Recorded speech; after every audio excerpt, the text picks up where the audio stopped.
नमस्ते बच्चों। आज जो दोहा हम करने वाले हैं वो आपके सामने स्क्रीन पर खुला हुआ है। उम्मीद करती हूँ कि आपने अपनी नोटबुक और लिखने के लिए कलम ले ली होगी। चलिए पहला थोड़ा रिवाइज कर लेते हैं। कल जो हमने दोहा किया था, कल हमने किया था दीर्घ दोहा अर्थ के आखर थोरे आही, ज्यों रहीम नट कुंडली सिमट कूद चढ़ी जाए।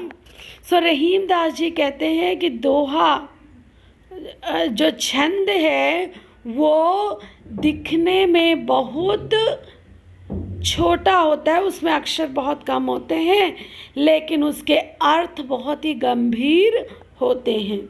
जिस प्रकार से नट जो होते हैं, नट कलाकार अपने बदन को एकदम सिकोड़ करके किसी रिंग में से, कुंडली में से कूद कर, निकल कर, पार होकर दूसरी ओर चढ़ जाते हैं, उसी प्रकार से दोहा दिखने में तो छोटा होता है लेकिन उसका काम बहुत गंभीर होता है।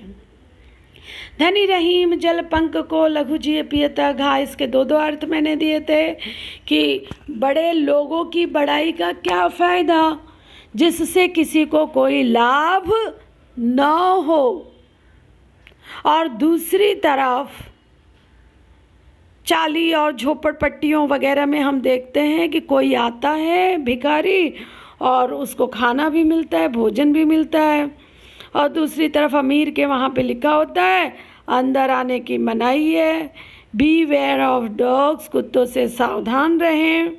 ये सारी चीज़ें लिखी होती हैं। वहाँ दरबान वॉचमैन हटा देता है। उनके पैसे का कोई लाभ नहीं है यदि वो किसी के काम नहीं आया। वैसे ही जैसे समुद्र का पानी खारा होने की वजह से किसी के भी पीने की प्यास मिटाने के काम नहीं आता है। ये हमने कर लिया था बच्चों। आज हम चलते हैं, अगला दोहा करते हैं, और वो दोहा है नाद रीझ तन देत मृग। नाद यानी सौंदर्य संगीत। मैं लिखती जाती हूँ, आप भी लिखेंगे। नाद यानी संगीत, संगीत। नाद रीझ, रीझ यानी प्रसन्न। संगीत से प्रसन्न होकर मृग यानी हिरण, हिरण क्या करता है? अपना तन दे देता है, अपनी जान दे देता है। नाद रीझ तन देत मृग, नर धन हेत समेत। और इंसान, नर यानी इंसान, अपना धन, पैसा, रुपया सब कुछ दे देता है। हेत यानी ऑल टुगेदर, समेत सब कुछ दे देता है। और रहीम दास जी कहते हैं ती रहीम पशु से अधिक, पर ऐसे लोग पशुओं से भी गए बीते हैं जो रीझेऊ कछु न देत, वो खुश होते हैं, प्रसन्न होते हैं, किसी की कला देखते हैं, खुश होते हैं, लेकिन फिर भी एक पैसा खर्चा नहीं करते। देने की बारी आती है तो बस चुपके से निकल आते हैं। कोई उसके टैलेंट को, उसकी प्रतिभा को कोई फल नहीं देते हैं, पैसा पुरस्कार नहीं देते हैं। वो लोग पशुओं से भी गए बीते हैं। रीझेऊ कछु न देत, खुश होते हैं, प्रसन्न होते हैं, लेकिन फिर भी एक नया निकाल करके देते नहीं है। एक आना, एक पैसा निकालने के बारी आते तो बस चुपके से निकल आते हैं। यहाँ पर रहीम दास जी कहते हैं कि भाई अगर किसी की कला से आपका मन प्रसन्न हुआ है तो कुछ तो दो। उसकी प्रतिभा को ऐसे निरादरित तो मत करो, उसको कुछ तो पैसा दो, कुछ तो उसके मेहनत को पुरस्कार के रूप में कुछ तो दीजिए। ठीक है बच्चों। नाद रीझ तन देत मृग, किसी अच्छा संगीत सुन करके हिरण जो है वो अपनी जान दे देता है, और बाकी मनुष्य जो है वो अपना सब पैसा रुपया लुटा देते हैं। लेकिन वे मनुष्य पशुओं से भी गए बीते हैं जो खुश तो होते हैं, प्रसन्न होते हैं किसी की कला देखकर, लेकिन जब देने की बारी आती है तो देते नहीं हैं। ठीक है। अगला दोहा मैं जब भी करवाती हूँ तो बच्चे पूछते हैं, कुछ प्रश्न पूछते हैं। मैं इसको बाद में आपको बताती हूँ कि वो बच्चे क्या प्रश्न पूछते हैं। दोहा है, बिगड़ी बात बने नहीं, लाख करो किन कोय, रहीमन फाटे दूध को, मथे न माखन होय। रहीम दास जी कहते हैं कि अगर एक बार बात बिगड़ गई तो वो बात लाख कोशिश करने के बाद भी बनती नहीं है। बिगड़ी यानी बिगड़ी, बिगड़ने के बाद।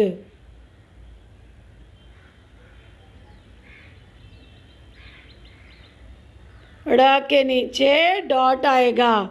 बिगड़ी बात बने नहीं, लाख करो किन कोय, लाख कोशिश करो तो भी बात एक बार अगर बिगड़ गई तो वापस बनती नहीं है। कैसे? जैसे रहीमन फाटे दूध को, मथे न माखन होय। और यदि एक बार दूध फट जाए तो उसको कितना भी मथो उसमें से मक्खन नहीं निकल सकता। वैसे ही बात अगर बिगड़ जाए तो बात बनती पहले जैसी बनती नहीं है। सो बच्चों, एक तरफ संदेश है कि अपने बात को, व्यवहार को संभाल करके रखें, किसी को बुरा न लगे आपके बात की वजह से। एक बार दूध फट जाए तो उससे माखन नहीं निकलता। अब मेरे पिछले कुछ वर्षों के बच्चे पूछते रहते हैं, तो क्या हुआ मिस, दूध फट गया तो पनीर बना लेते। यहाँ पनीर बनाने की या उसके दूसरे उपयोग की बात नहीं की जा रही है।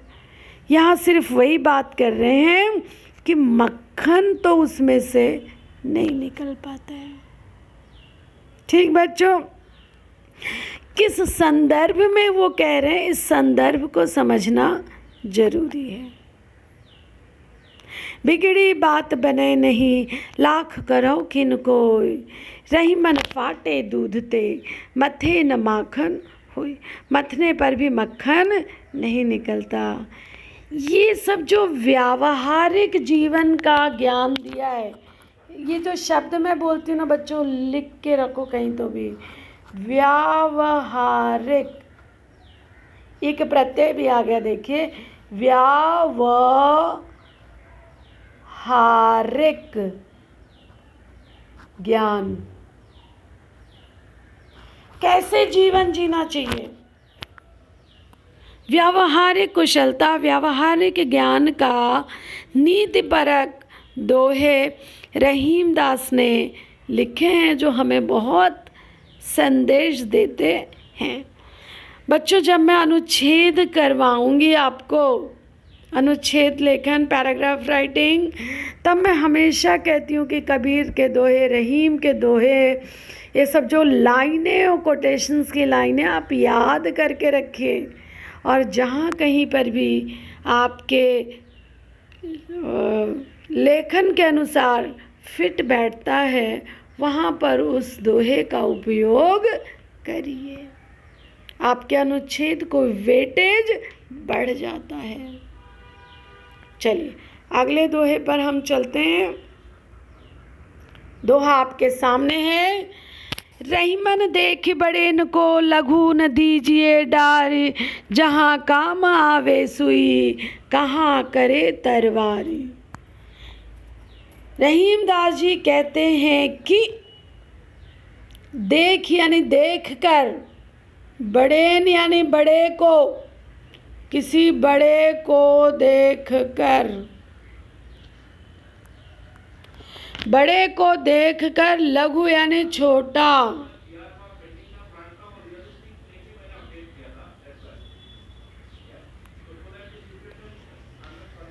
छोटे का अपमान मत करो, लघु न दीजिए डार डार यानी फेंक देना, छोड़ देना, त्याग देना।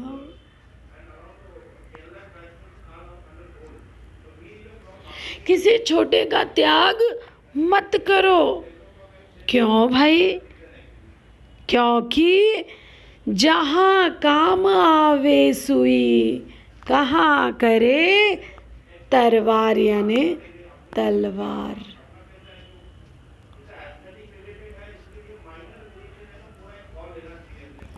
तलवार, जो काम सुई कर सकती है वो काम तलवार नहीं कर सकती। कर सकती है क्या? तलवार से आप कपड़े सिल सकते हैं कि तलवार कपड़े फाड़ देगा?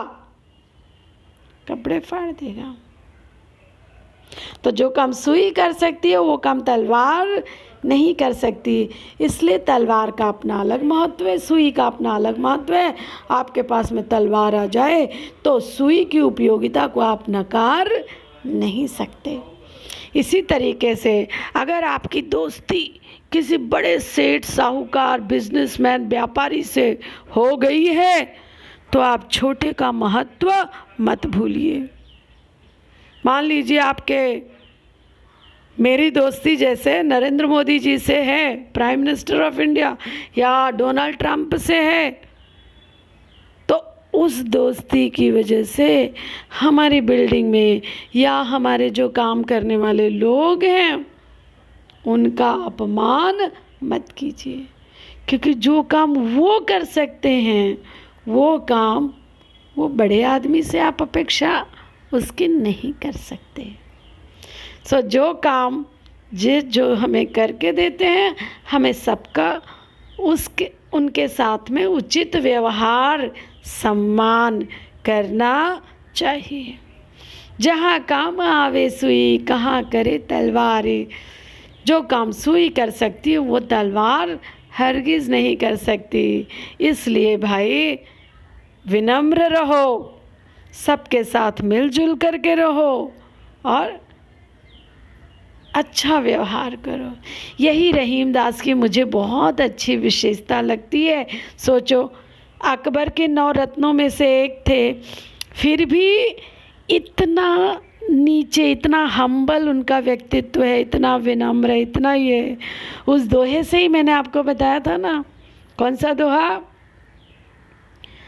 कि तुलसीदास ने जब उनको पूछा था कि मैं सुन रहा हूँ कि आप दान देते हैं लेकिन आपकी नज़रें बहुत नीची रहती हैं, हाँ? तो रहीमदास जी ने कहा था, देनहार कोई और है, देत रहत दिन रैन, लोग भरम हम पर करें, याते नीचे नैन। लोग हम पर भ्रम करते हैं कि मैं दे रहा हूँ इसलिए मेरी आँखें नीची रहती हैं। वो अब जो देने की, दान देने की क्रेडिट है उसको किसके ऊपर डाल देते हैं? ईश्वर के ऊपर डाल देते हैं। बच्चों, हम सबका व्यक्तित्व ऐसा ही होना चाहिए, ठीक है? चलिए, अगला दोहा हम अगले दिन करेंगे। तब तक के लिए आज जो दोहे हमने करवाए हैं आप इसका भावार्थ, शब्दार्थ लिख करके तैयार रखेंगे। और आज हमने ये 3 दोहे करे हैं, कल हम जो है ये दो दोहे करेंगे और देखेंगे कुछ एकाक प्रश्न उत्तर भी कर लेंगे। ठीक है बच्चों, तब तक के लिए नमस्कार।